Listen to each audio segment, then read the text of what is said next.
Welcome to the Modern Homesteading Podcast. We have allowed ourselves to become so disconnected and ignorant about something that is as intimate as the food that we eat. Be prepared to grow your own for victory. God said, I need somebody strong enough to clear trees and heave bales, yet gentle enough to yean lambs and wean pigs and tend the pink-combed pullets who will stop his mower for an hour to splint the broken leg of a meadowlark. So God made a farmer. Hello and welcome to the Modern Homesteading Podcast. I'm your host, Harold Thornbrough, and glad you're with me again this week. And today we got a great episode for you. This is episode 86, May 28th, 2018. And today we're going to talk about return of investment in homesteading.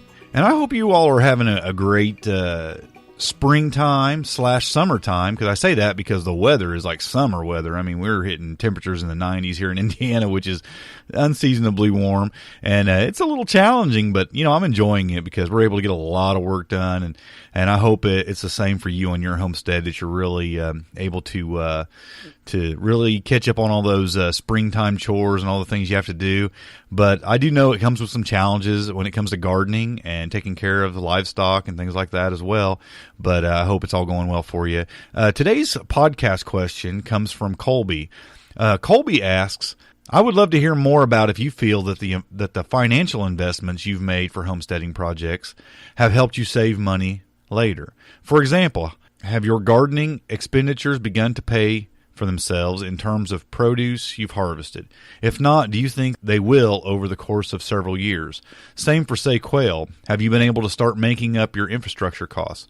How long do you think that takes? Can homesteading ever put one in the black, or are you always in the red? We're just starting out, and I'm really interested to learn more about typically how long it takes to recoup infrastructure costs. I think it's a great question, and it's something in the beginning, it's a good thing to think about. For me, I didn't think about it. I jumped right into it because I felt like I was, health-wise, I felt forced to jump into it. Like I really need to do this, no matter what it takes, I got to do this. So, which I'll talk about in a minute. The way I went about it actually reduced the time for a return of investment. So I'll talk about that a little bit. But first I just want to talk about what kind of things you have to think about when you're thinking about a return of investment. I'll just say ROI for short, because that's the term, that's how we usually say it, an ROI. So how do you figure up a homesteading ROI? Well, some of the things you'll have to take into consideration. One for sure is one that Kolbi mentioned, and that's in produce you've harvested. Now, what are you going to do with that produce? Are we talking about how long it will take to make enough or save enough money growing it that it would end up being cheaper than what it would be to buy the produce? Now, that can take a while depending on how much you're growing, how much you're eating, and such. But now if you're selling that produce, you can recoup those costs really quick, and we'll talk more about that in a few minutes. She mentions quail. Have you been able to start making up for your infrastructure costs? Well, this is all a kind of an it depends thing, because it depends on the infrastructure. What are you putting together? Are you going out and buying expensive cages? Are you building a pretty elaborate building for these things? I didn't do any of that, and I'll talk more about that in a minute too. Can you ever be in the black, or are you always in the red? I think you can. I think I'm in the black here. I don't think that after probably the first year, it was a profit for us, as far as we were saving more money than what it would have cost us to go out and buy the meat and buy the produce that I was eating and my family was eating. Now, that's on a small scale, though. And I look around here and, rabbit meat, which is what I eat a lot of rabbit because we raise a lot of rabbit. That's like $5 a pound around here. So it doesn't take a lot to make up for the difference in rabbit. Quail, same way. Try to go buy quail eggs or quail meat. Very expensive. So those things can actually save you a lot of money by raising them if you do it right. So, when you're figuring up your ROI, it is kind of a big, it depends. How much are you putting into it, and how much are you trying to get out of it? And it's a hard question to answer. And I'm talking a minute why I might not be the best person to answer this because of the way I do things. But I will say this, the ROI is greater than just immediate cash flow. I got cancer from eating poorly for years. And I think about that on a return on investment too.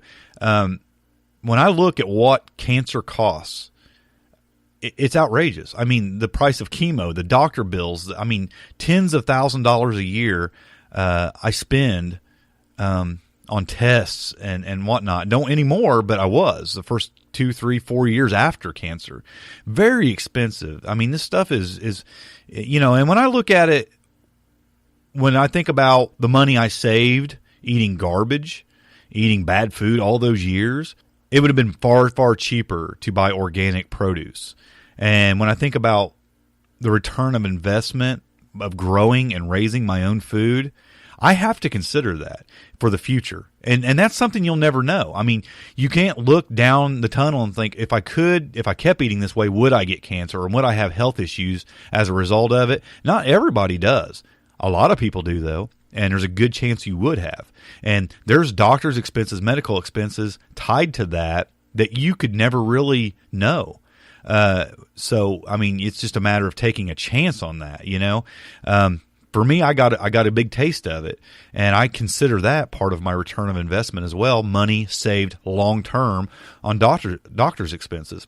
I got real sick the other day. I got a real bad head cold and chest congestion and everything, and I went to the doctor. And I'd always had high blood pressure in the past, and checked my blood pressure. It's perfect now, and I think that's a result from eating good. But you think about the long term effects of high blood pressure, and the doctors told me some of those: kidney disease and lots of other problems associated with high blood pressure. That if you're eating wrong for many, many years, you got to consider that. What's that going to do down the road that can cause you some major medical health problems? It's going to cost you a lot of money. All this is a return on investment, and it's even more than just the cash flow. It's your well-being. The fact that you can't work to make more money, the fact that you just feel like garbage all the time, all this is an investment. You're investing in your future, not just in a year or two. So for me, the ROI is so much bigger than just money and the immediate cash flow for sure. I'm thinking long term. I'm thinking health on down the road. I'm thinking the health of my children and my grandchildren on down the road. To me, that's a huge investment. And it's worth whatever it takes to put the infrastructure up, to establish whatever you're starting.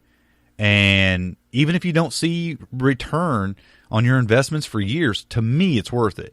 Now, you have to weigh that out for yourself and say, is that something that I want to count as a return on investment? And you ask, how long do you think that takes? It can take anywhere from 1 year to 10 years to 20 years. I don't know. It depends on what you're going to do. If you're doing it on a small scale like I do it, like I said, a year, you could start seeing your money back and it be in the black after a year, really. Now, let me talk about that. There's two ways to reduce the time it takes to get a return on your investment, the way I see it. One is you can sell produce and sell meat and sell your products, make products to sell, and recoup that money quicker. Now, if you're not going to sell anything, there's another way to see a quicker return on your investment, and that's by spending less putting together your homestead. That's the path I went down. I narrowed the gap on my ROI by being extremely frugal. When I build buildings, I use a lot of used lumber. I put together my quail aviary and rabbitry together using really cheap materials, and I made it look nice. I have the ability to do that. I have the skills to do that, carpentry skills and such, to where I could make that. I could do that. Now, if you don't, you have to pay somebody to do that, or you're going to have to use, maybe bring in a store-bought a shed or something like that, or building. It can cost you a lot more, and definitely it can start adding up. And everything you put on your property that costs you a lot of money that's money that you're going to have to earn back to get a return on your investment. When I built my raised beds, I built them out of clean pallet wood. I mean, not treated pallet wood. I brought in the soil from a friend of mine who has an excavating business. And I went to his house and got topsoil and brought that in and filled those beds with that. And just I don't bring in a lot of amendments. I generally get leaves and compost and manure from my rabbits and quail and everything I'm doing. I mean, I've made one larger investment in my backyard, and that was I bought a small hobby greenhouse. I didn't build one from scratch. I actually did buy a greenhouse. Pretty much everything else on my homestead has been, either repurposed or scrap wood or, used things that I've bought at rummage sales and auctions and, off Craigslist or Facebook or something like that. I mean, I'm very frugal about spending money on my homestead. I mean, my dehydrator I bought at a rummage sale. My pressure canners are used items, that I've bought used.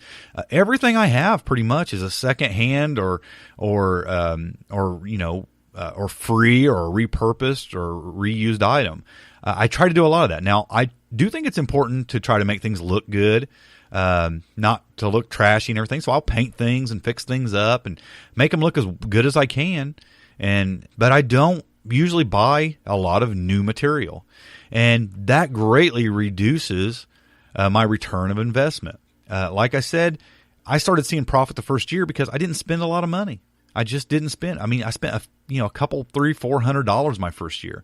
Second year, maybe $300 or $500. I mean, I spend more money on my website and this podcast than I spend on my homestead, to be honest with you.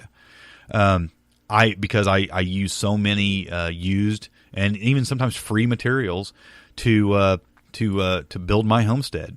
So I'm not probably the best person to answer a question like that, because I can tell you that had I went all out, bought newer material, bought brand new material, built the stuff, even hired some of the stuff out to get it put on my property, if I'd paid the big money from a landscaping place to buy a really top quality soil for my beds, if I had, put in a building just for a rabbitry or quail, if I had gone all out on the expenses, yeah, I'd probably still be in the red, and I probably would be for a few more years.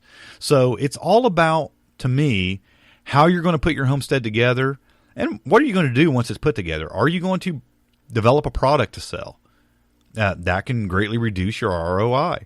Whatever that product is, whether you're selling, eggs from your chickens, or selling the actual meat, or selling produce from your garden at the farmer's market, or setting up a farm stand at the end of your driveway, whatever it is, every little bit will reduce your ROI. And it's not the initial infrastructure expenses. I mean, there's ongoing expenses. You have to feed your livestock. You have to bring in amendments. If you don't have a way to do that, that's cheaper.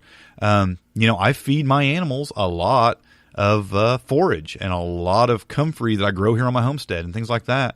I feed them sprouts, fodder that I sprout in the wintertime from sunflowers, black oil sunflower seeds. I mean, I do everything very low budget. And to me, that's worked out very, very well. And it's kept my expenses down, and it's made it so I can do more with what little money I do put into my homestead.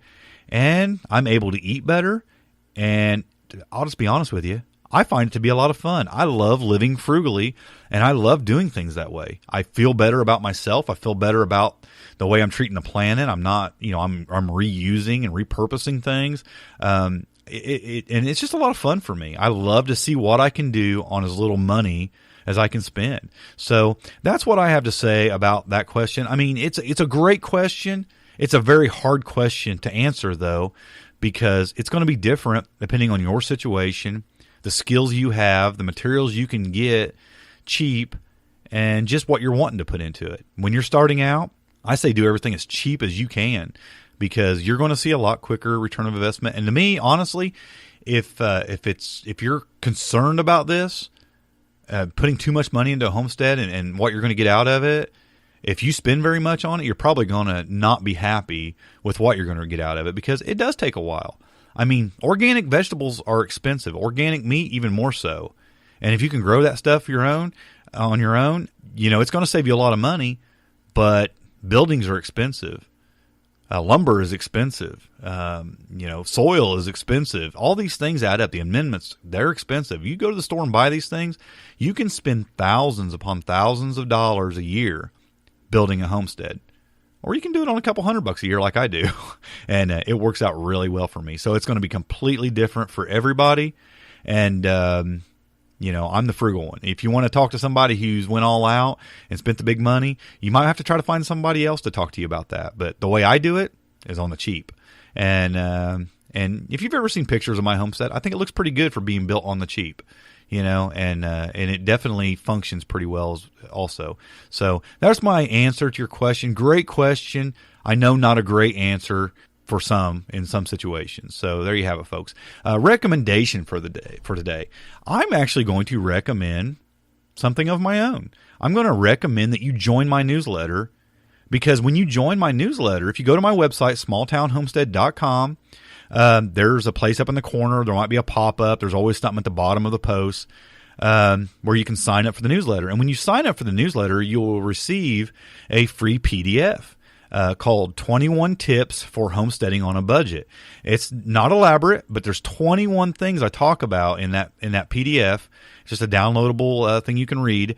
And I give 21 tips on some of the things I do around here to homestead on a budget, the way you can save money. And I think it's very applicable to this question. So join my newsletter and get that.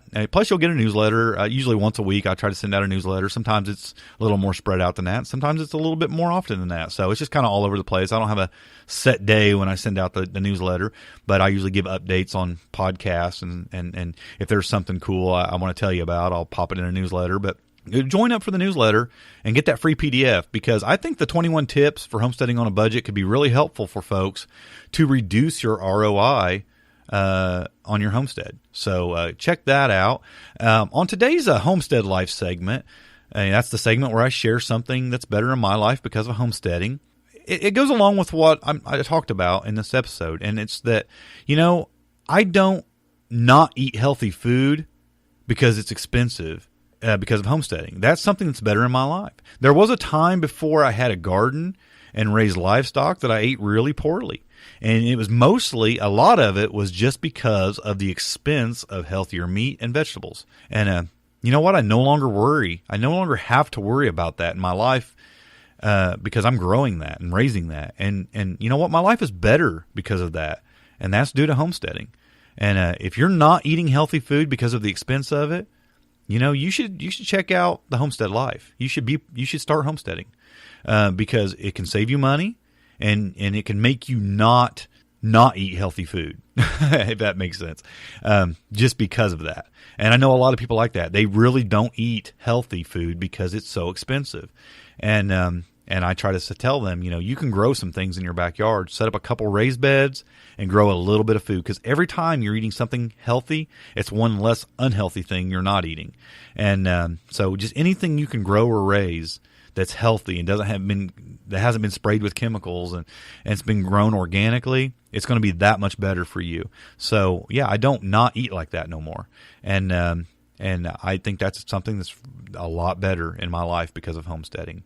If you want to submit your question to this new format, the way we're doing the podcast now, you can send a question to ask@smalltownhomestead.com, or you can call or text in your questions to our voicemail at 765-203-1949. You can submit questions as often as you like. And you know what? If we're going to keep up this pace of doing, 2, 3, maybe more episodes per week, I need all the questions I can get. So send those questions in. If you have a good question, send it in. Maybe not every question is going to make it onto the podcast, but, I think most of them will. I look forward to hearing them. I love the exercise of trying to think these things out and talk to you a little bit about it. And I like putting out more episodes for you guys. So I hope you're enjoying the new format. I know some of you probably aren't because they're shorter, but I enjoy them. It's a lot easier for me to just sit down and pop these out here and there and get you a lot more episodes a lot more often. So send those questions in. I love to have them, and it'll help make this show possible. Also, consider joining our Homestead Forum membership community. There is actually still a long form podcast going up in there. So you can, if you missed the old way we did the podcast before, you can still get that in the membership community and get more podcasts. So if you enjoy this podcast and you want more of it, go check out the Homestead Forum membership community. There's also videos going up in there. There's some courses working on in there. There's a weekly live chat we do in there. There's discounts to other products. It's very well worth joining, and it supports this podcast. So you can learn more about the benefits of that membership at thehomesteadforum.com. The show notes for this episode can be found at smalltownhomestead.com/86. And happy homesteading, everybody, and God bless. Thanks for listening. To see the show notes for this podcast or listen to other podcast episodes, go to smalltownhomestead.com. There you can also read our blog, connect with us on Facebook, Twitter, and Google+, and take advantage of the many resources we make available to help you along in your homesteading journey. Please share this podcast and help us to carry out our mission of helping others to homestead today for a better tomorrow.